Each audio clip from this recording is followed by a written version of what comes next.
Boa noite, amados irmãos. Vamos dar continuidade à nossa leitura do livro Cartas ao Novo Convertido. Tema para hoje: adoração. Vou começar a ler aqui. Prezado irmão, havendo considerado a questão referente a onde está nosso lugar de adoração, podemos prosseguir tratando agora da própria adoração. As Escrituras estão repletas de instruções a respeito deste assunto. E me atrevo a dizer: será difícil encontrar algum assunto que seja tratado com tanta diferença e até mesmo com ignorância entre os cristãos professos.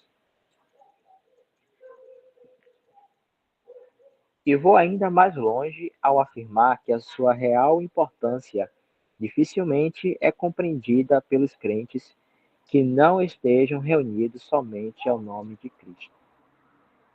Não quero dizer com isto que não existam pessoas em todas as denominações que estejam desfrutando do gozo de adorar diante de Deus. Tais pessoas sempre existirão em toda a história da igreja.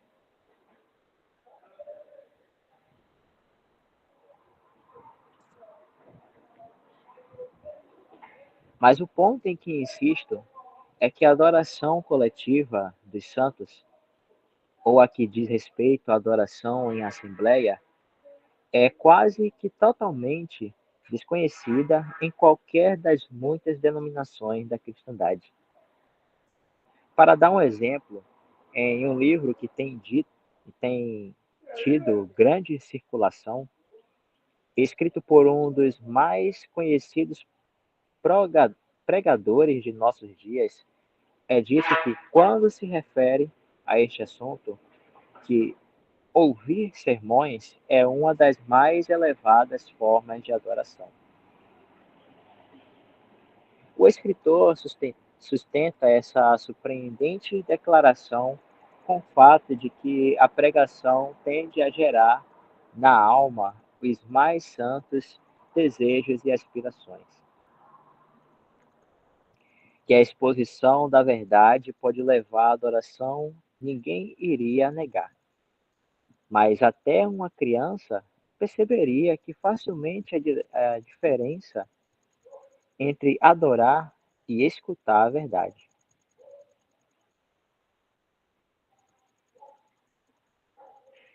Na pregação, se estiver sendo apresentada a verdade de Deus, o servo traz uma mensagem de Deus para os ouvintes. Na adoração, os santos são levados à presença de Deus para apresentarem seus louvores e adoração. Portanto, as suas coisas são de um caráter completamente diferente. Oração também não é adoração. Isto pode ser entendido pelo simples fato de que um pedinte não é um adorador. Assim, se eu me dirigir a um rei com um pedido, me apresentarei diante dele em um determinado caráter. Mas se for admitido a sua presença para render-lhe uma, uma homenagem, já não sou mais um pedinte.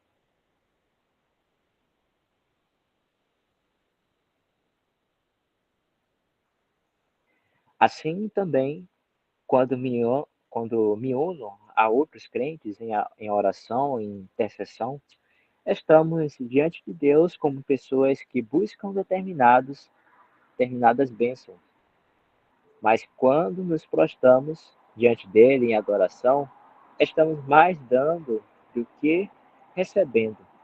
Estamos diante dele sem esperar nada em troca, mas com nossos corações transbordantes aos seus pés em adoração.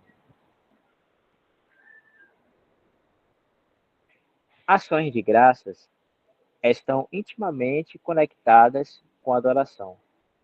mas na sua essência não se trata de adoração. Pois as ações de graças são consequência de bênçãos recebidas, seja pela providência, seja como resultado da redenção. A consciência da graça e bondade de Deus em nos prover, em nos abençoar com todas as bênçãos espirituais nos lugares celestiais em Cristo, nos constrange a derramar ações de graças em sua presença. E então, necessariamente, somos levados a refletir sobre o caráter e atributos de Deus que assim se apraz em nos envolver com provas do seu amor e cuidado. E, consequentemente, as ações de graças se transformam em adoração. Mas na adoração considerada no caráter que lhe é peculiar, perdemos de vista a nós mesmos e as nossas bênçãos, e ficamos ocupados com o que Deus é em si mesmo e o que Ele é para nós, conforme revelado em Cristo. Guiados pelo Espírito Santo, passamos para um plano acima de nós mesmos e contemplamos Deus na variedade dos seus atributos em sua glória. Pois, embora Deus nunca tenha sido visto por alguém, o Filho unigênito que está no seio do Pai, este o fez conhecer. João 1,18. E inundados pela manifestação da sua santidade, majestade, amor, misericórdia e graça, nada mais nos resta senão nos ajoelharmos aos seus pés, rendendo em Cristo e por meio de Cristo a homenagem de nossos corações. Isso será observado com mais clareza se nos voltarmos para o ensino das Escrituras. A mulher de Samaria perguntou ao Senhor a respeito deste assunto, ou mais particularmente a respeito do lugar de adoração. Em sua resposta, ele se dignou a ir muito além dos limites da pergunta feita pela mulher.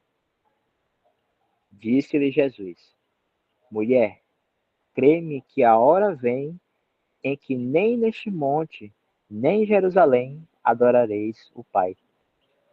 Vós adorais o que não sabeis. Nós adoramos o que sabemos, porque a salvação vem dos judeus. Mas a hora vem, e agora é, em que os verdadeiros adoradores adorarão o Pai em espírito e em verdade, porque o Pai procura tais que assim o adorem. Deus é espírito, e importa que os que o adorem em espírito e em verdade. Lá em João 4, de 21 a 24. Em primeiro lugar, aqui o Senhor ensina claramente que, de certo momento em diante, não haveria mais um lugar especial de adoração sobre este mundo. Jerusalém havia sido o lugar sagrado onde estava o templo de Deus. O lugar para o qual o povo de Deus se dirigia ano após ano, vindos de todos os pontos da terra. Leia Salmo 122. Mas juntamente com a rejeição de Cristo, a sua casa, até então, casa de Deus foi deixada deserta. Lá em Mateus 23, 37 e 39.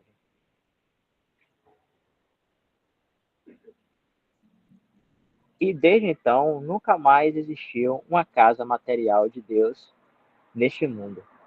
Vamos ler esse Mateus 23, 37 a 39.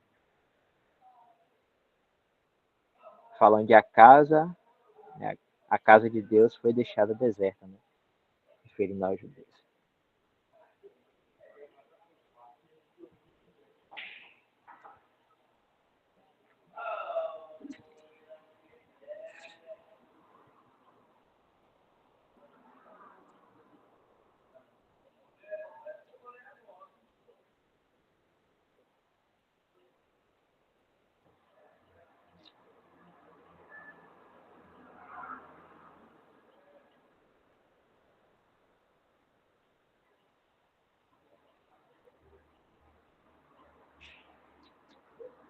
Diz assim: Jerusalém, Jerusalém, que mata os profetas e apredejas os que te são enviados.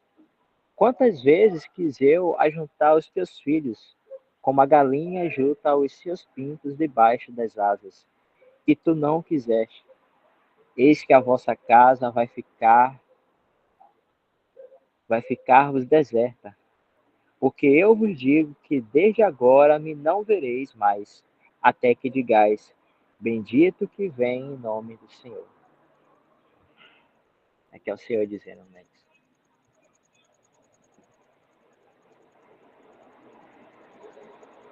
A igreja é agora a habitação de Deus em espírito, como está lá em Efésios 2, 22. Deixa eu completar aqui, a gente lê lá essa passagem. Deixa eu completar o texto. E nosso lugar de adoração, como foi visto na última carta, está agora além do véu rasgado, na própria presença de Deus. Poderíamos ler Efésios 2, 22.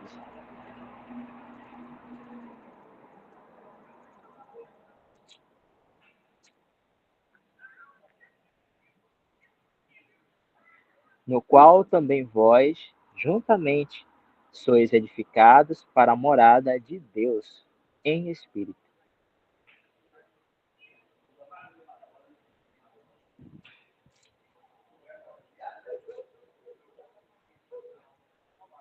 Em segundo lugar, ele nos diz quais podem ser os adoradores. Aqueles que adoram ao Pai em espírito e em verdade. E são estes que o Pai procura, ou seja, somente crentes, como aquela mulher de Samaria, que o Pai buscou e encontrou na pessoa do Filho, que, como filhos, Deus tomaria para si em um estreito relacionamento com a sua própria pessoa. Somente tais pessoas poderiam adorar o Pai em espírito e em verdade. O apóstolo afirma a mesma coisa quando diz: porque a circuncisão somos nós, que servimos a Deus em espírito. Em algumas traduções, lemos que adoramos pelo Espírito de Deus. Nos gloriamos em Jesus Cristo e não confiamos na carne. Filipenses 3:3. Que são as características patentes encontradas naqueles que verdadeiramente creem.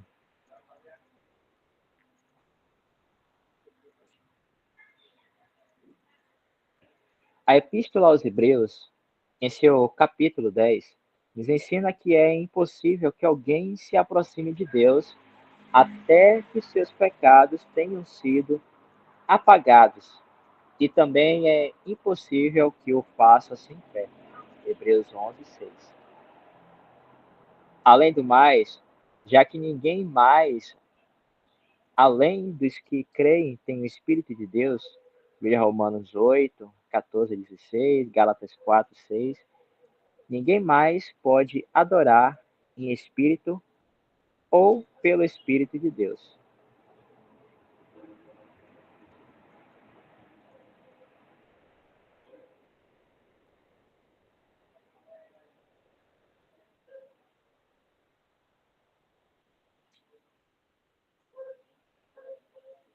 Embora esta verdade seja por demais evidente e até mesmo amplamente aceita de forma teórica, deve ser ressaltada cada vez mais, pois o que realmente acontece na chamada adoração pública, que normalmente mistura crentes e incrédulos. É que se trata de uma verdade ignorada ou obscurecida. Todos sejam salvos ou não, são convidados a se unirem em uma mesma oração e em um único cântico de louvor, em total esquecimento das claras palavras de que são somente os verdadeiros adoradores que podem adorar o Pai em espírito e em verdade.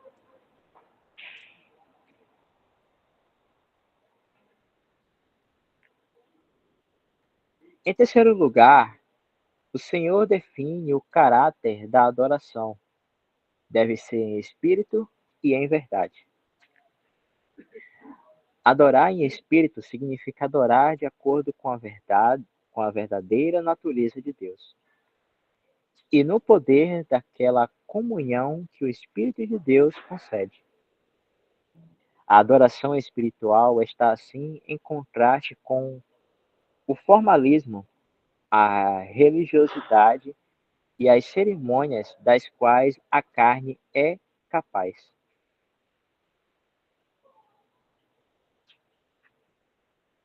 Adorar a Deus em verdade é adorá-lo em conformidade com a revelação que ele tem dado de si mesmo, de si próprio. Os samaritanos não adoravam a Deus nem em espírito, nem em verdade. Os judeus adoravam a Deus em verdade, dentro das limitações da revelação ainda incompleta, mas não o adoravam em espírito. Agora, para adorar a Deus, são necessários ambos. Ele deve ser adorador de acordo com a verdade revelada de si próprio, ou seja, em verdade, e em conformidade com sua natureza, isto é, em espírito.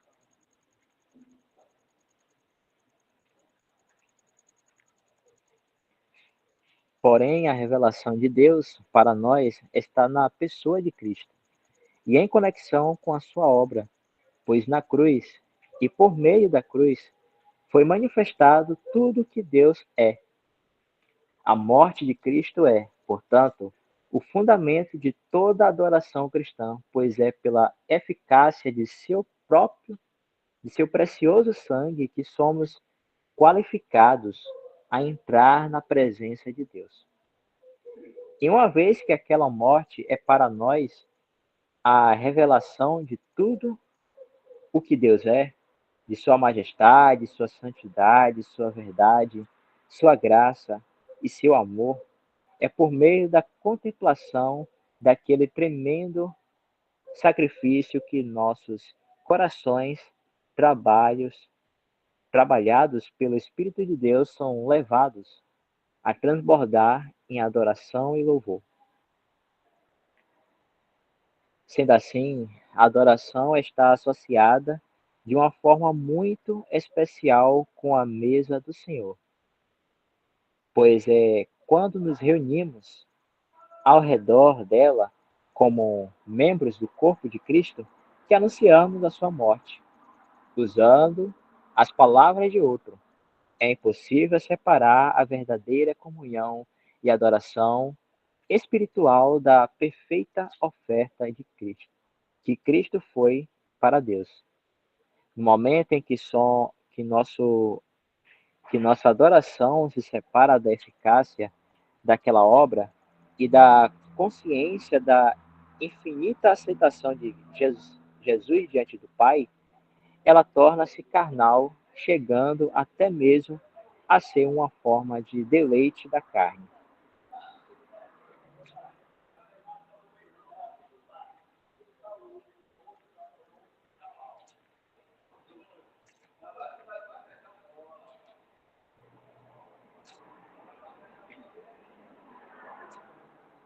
Este é o segredo da degeneração da adoração na cristandade, pois onde a mesa do Senhor perdeu o seu lugar ou seu verdadeiro caráter, o verdadeiro motivo da adoração foi obscurecido. Pois do que é que somos especialmente lembrados quando nos encontramos à mesa do Senhor, de sua morte. E é naquela morte que somos capacitados a enxergar o que Deus é para nós e o que Cristo é para Deus, bem como a infinita eficácia do seu sacrifício em nos levar sem mancha alguma até a imediata presença de Deus, na luz, assim como ele próprio está na luz.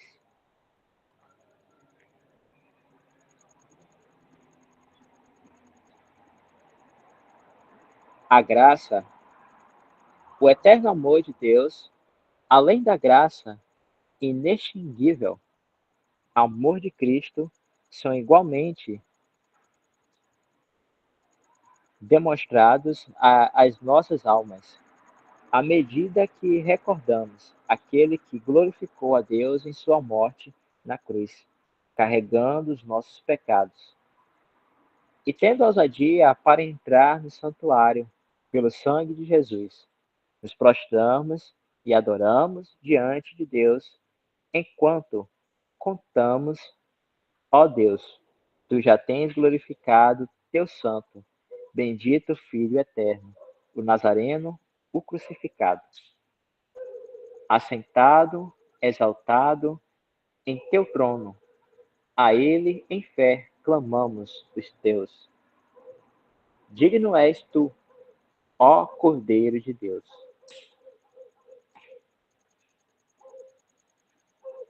Dá uma paradinha aqui.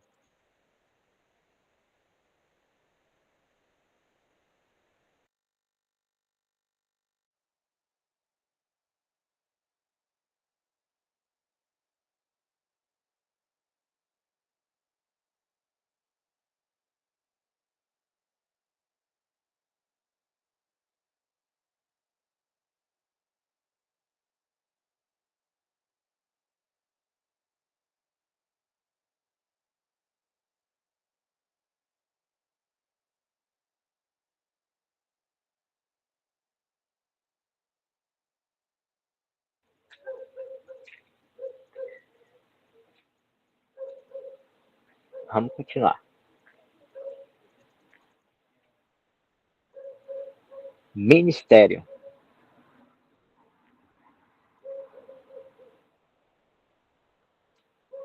Os irmãos conseguem me ouvir bem aí, né? Tá cortando não, né?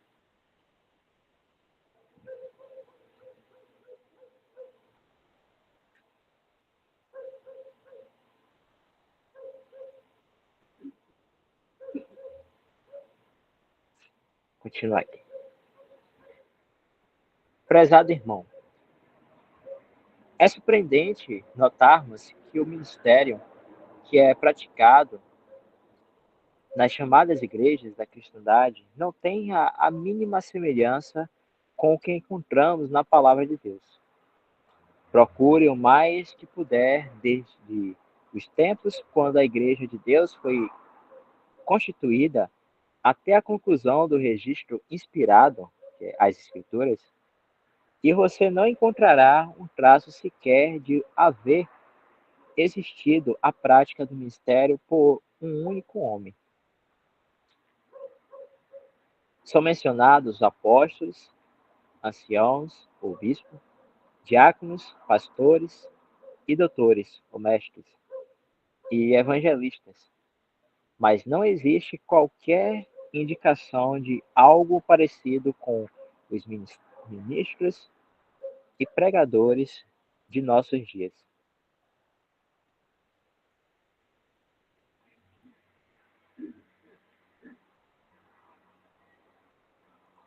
Irmão, puder subir mais? Por favor.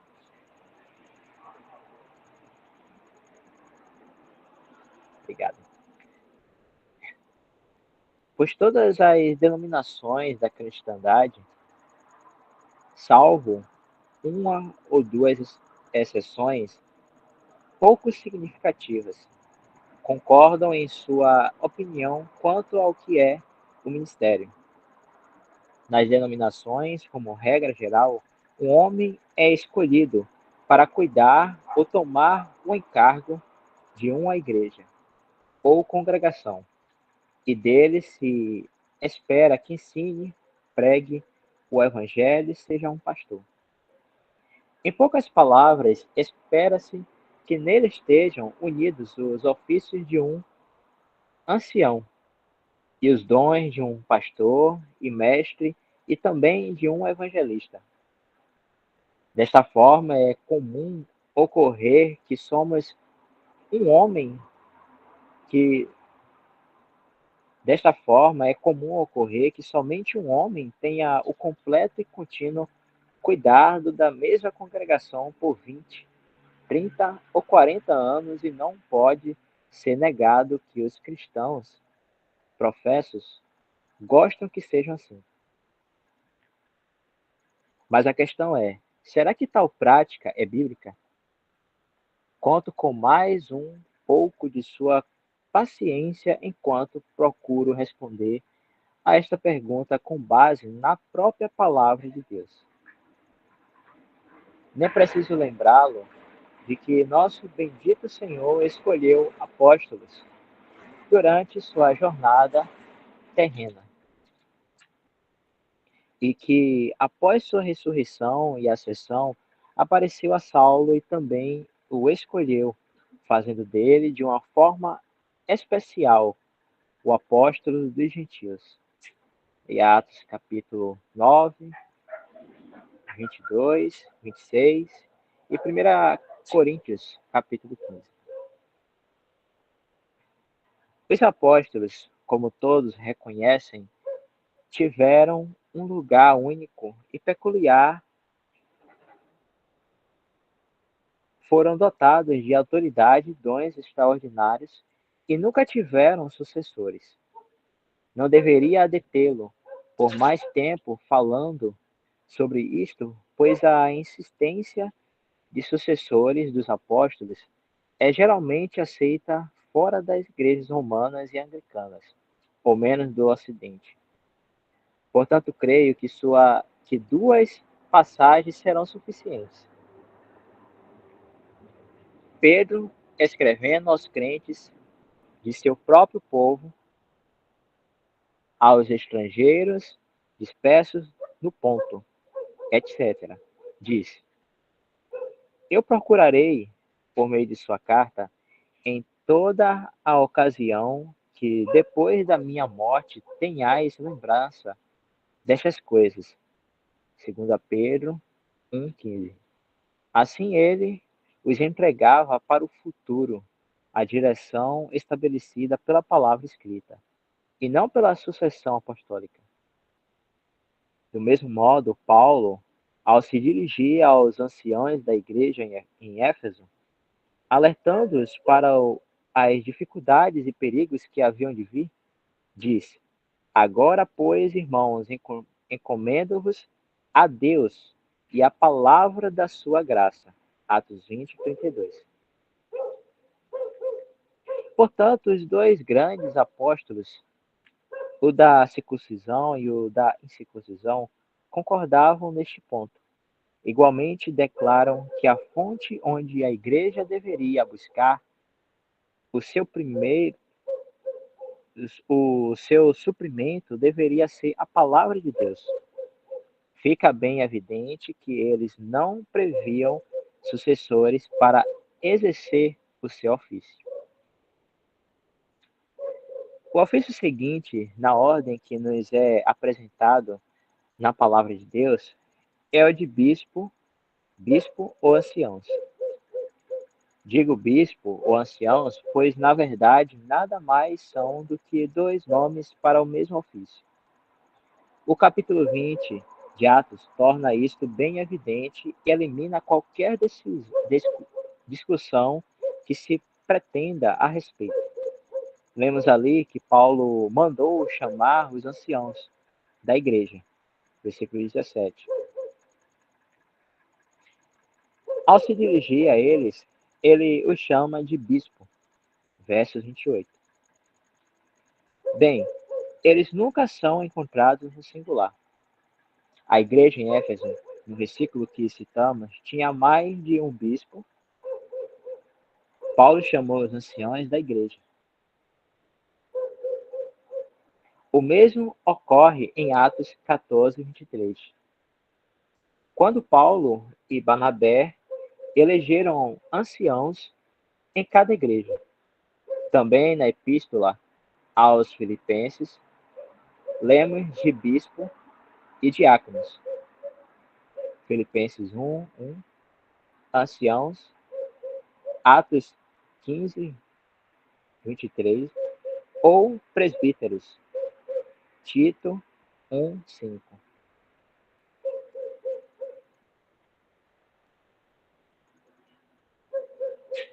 Passando agora a questão dos dons, que se trata de algo distinto dos ofícios, iremos encontrar pastores e doutores, ou mestres, segundo outras traduções. Efésios 4:11.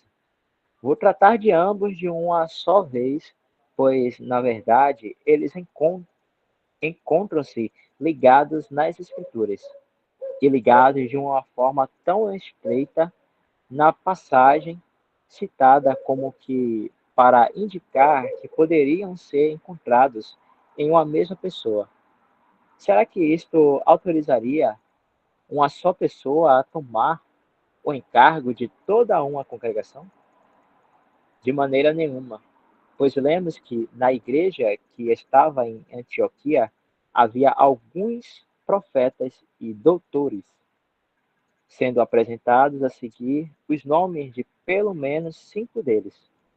Atos 13, 1. Para aqueles que pensam que Timóteo e Tito formam uma evidência em contrário,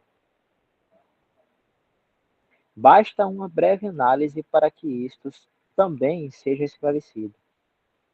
A Tito é dito claramente que ele havia sido deixado em Creta para que pusesse em boa ordem as coisas que ainda restam e de cidade em cidade estabelecesse presbíteros. Tito 1:5. E a Timóteo são mostradas quais as qualificações dos bispos. 1 Timóteo 3. E é expressamente ordenado para não impor precipitadamente as mãos a ninguém. 1 Timóteo 5:22. Isto é, para não designá-los para o ofício. Portanto, nada pode estar mais claro do que o fato de que estes dois, Timóteo e Tito, estavam agindo com a autoridade que lhes foi delegada pelo apóstolo e, como tais, estavam fazendo um tipo de supervisão geral, tendo ainda autoridade para nomear homens idôneos para o ofício de bispo e diáconos, uma autoridade exercida por indivíduos e não por igrejas. E ela nunca foi exercida senão pelos apóstolos, ou no caso que acabamos de ver, por seus delegados diretos, né? Delegados diretos, nunca tendo sido transmitida a qualquer sucessor e havendo consequentemente cessado com a morte dos apóstolos.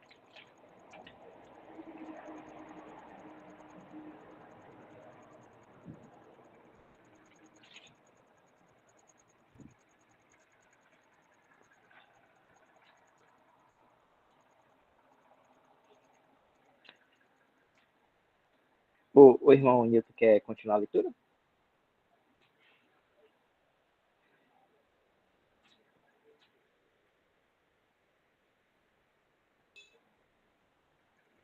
Oi, Jorge. Quer que alguém continue?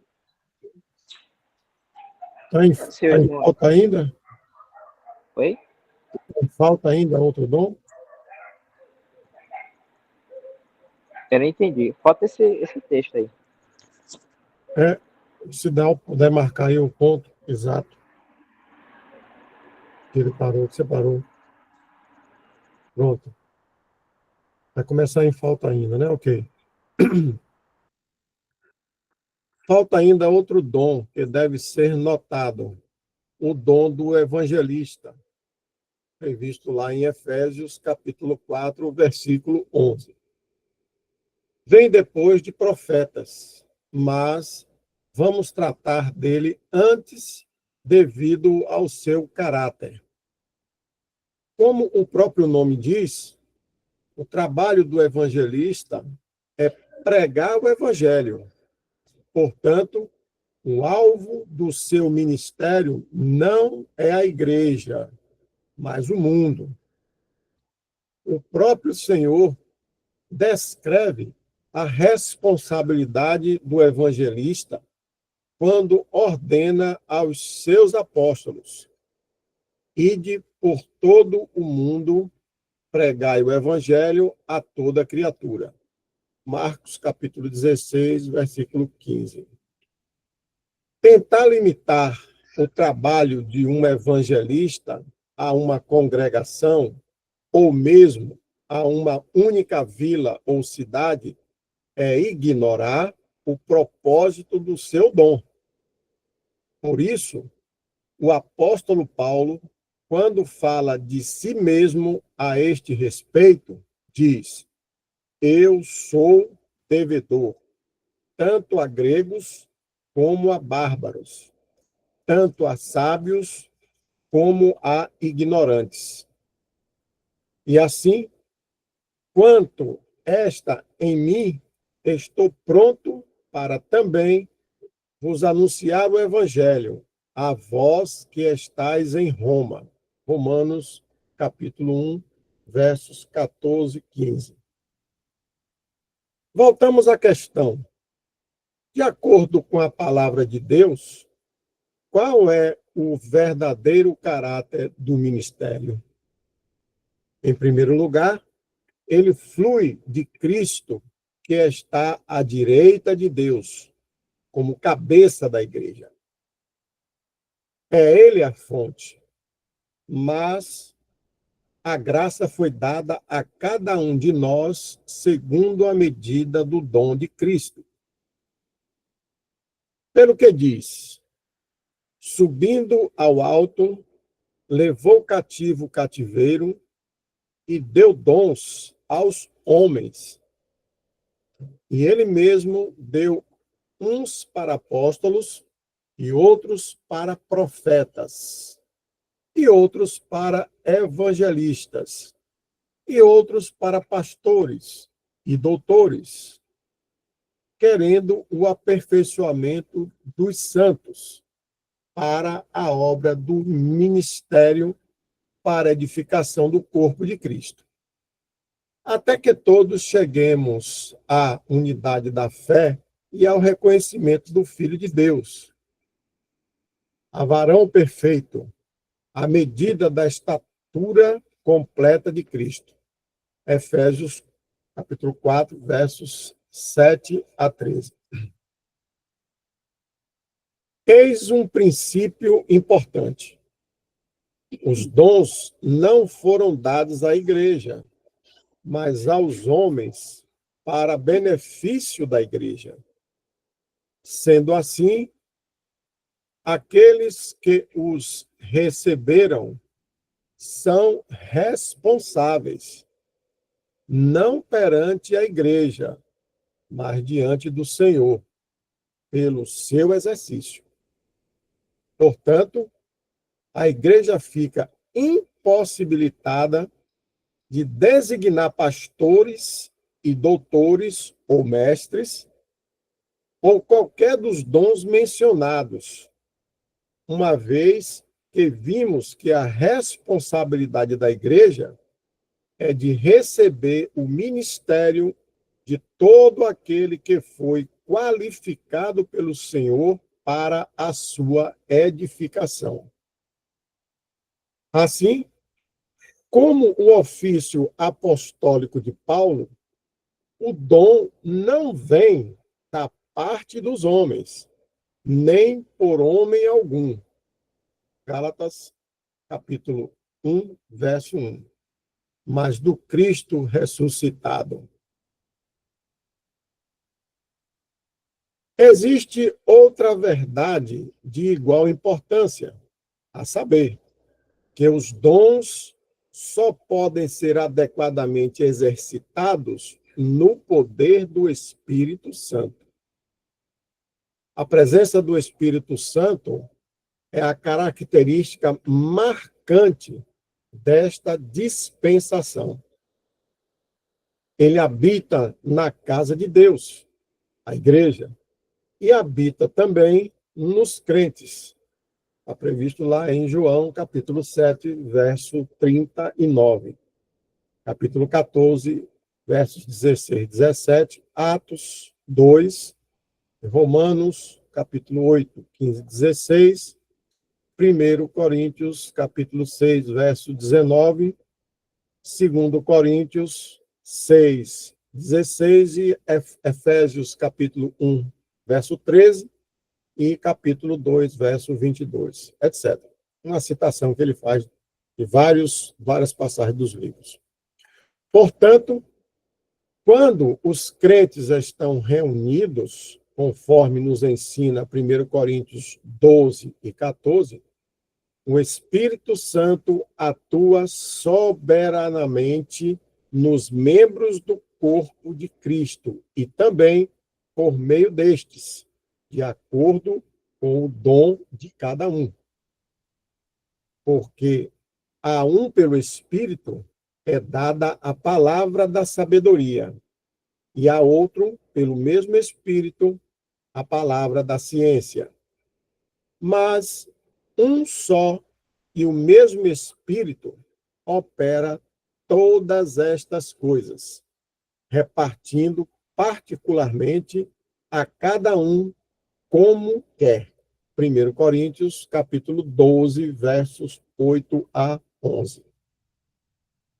Qualquer regra humana para o ministério na Assembleia não só é incompatível com esta verdade, como chega ao ponto de ignorar totalmente o direito que o Espírito de Deus tem de ministrar por meio de quem ele escolher. Com toda a certeza, isto é algo extremamente solene e não deve ser tratado com leviandade. Mas como é triste vermos que isto é menosprezado pela maioria. Além do mais, a presença do Espírito Santo é de tal forma esquecida que a autoridade e as pretensões do homem a substitui, sendo isto aceito e considerado perfeitamente correto pela grande maioria dos que professam ser de Cristo. Você deve ter o cuidado de observar que as Escrituras não ensinam que todos têm liberdade para ministrar, mas que deve haver liberdade para o Espírito Santo ministrar por meio de quem ele quiser. Existe uma enorme diferença entre ambas as coisas. A primeira seria democracia, e não há nada mais longe dos pensamentos de Deus do que isto. A segunda envolve a manutenção do senhorio de Cristo no poder do Espírito. A sujeição de todos os membros do corpo à cabeça e completa dependência da direção e sabedoria do Espírito de Deus. No primeiro caso, o homem é quem toma a primazia. No segundo, Cristo é reconhecido como supremo. Enquanto afirmamos estes princípios cardeais do ministério, devemos ser cuidadosos em lembrar que todo verdadeiro ministério deve estar em sujeição à palavra de Deus e em conformidade a ela. Isto está claro nas instruções de 1 Coríntios, capítulo 14. O apóstolo chega até mesmo a dar instruções precisas concernentes ao exercício dos dons. E segue dizendo: se alguém cuida ser profeta ou espiritual, reconheça que as coisas que vos escrevo são mandamentos do Senhor. 1 Coríntios, capítulo 14, verso 37. A Assembleia é dado com isso o direito, ou, mais ainda, a responsabilidade de julgar se aquilo que está sendo ministrado está de acordo com a verdade. 1 Coríntios, capítulo 14, verso 29. E rejeitar tudo aquilo que não esteja de acordo com este critério. Portanto, não se trata de algo deixado à mercê de homens voluntariosos, mas é algo dado como salvaguarda para inspecionar e repreender toda manifestação que seja da carne e não do espírito. Pode-se acrescentar algo mais. Após tratar da questão dos dons e mostrar que o seu exercício sem amor é de nenhum valor, previsto em 1 Coríntios, capítulos 12 e 13, o apóstolo ensina que o propósito do exercício dos dons é a edificação da Assembleia, previsto lá em 1 Coríntios, capítulo 14, versos 3 a 5. Quão maravilhosos são os caminhos de Deus, reunidos pelo Espírito ao redor da pessoa de nosso Senhor Jesus, à sua mesa, para celebrar a sua morte. Ele dirige os nossos corações em adoração e louvor. E então, ele ministra a nós aquilo que vem diretamente de Deus por meio dos vários membros do corpo de Cristo. Ocorre, assim, uma dupla ação do Espírito. Ele nos capacita a oferecer os sacrifícios de louvor a Deus e, consciente das nossas necessidades, prover a palavra de sabedoria, conhecimento ou exortação, conforme nossa necessidade no momento. Creio que atingi os limites desta minha carta. De qualquer forma, você mesmo será capaz de descobrir mais sobre este assunto e assim verificar se o que já lhe adiantei está de acordo com a palavra de Deus. Examinai tudo. Retende o bem.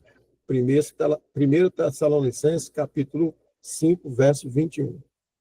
É recomendável ainda a leitura de Romanos, capítulo 12, versos 4 a 8, e 1 Pedro, capítulo 4, versos 10 a 11.